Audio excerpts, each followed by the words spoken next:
बुलेटिनची सुरुवात एका महत्त्वाच्या आणि मोठ्या ब्रेकिंग न्यूजनं करूया। अर्थातच बातमी अशोक खरातच्या संदर्भातली आहे। खरातच्या कोठडीमध्ये पुन्हा एकदा वाढ करण्यात आली। 4 दिवसांची वाढ त्याच्या कोठडीमध्ये करण्यात आली।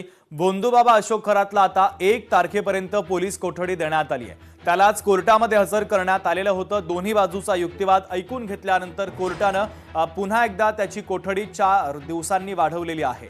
तर अशोक खरातच्या कोठडीमध्ये आता वाढ करण्यात आलेली आहे।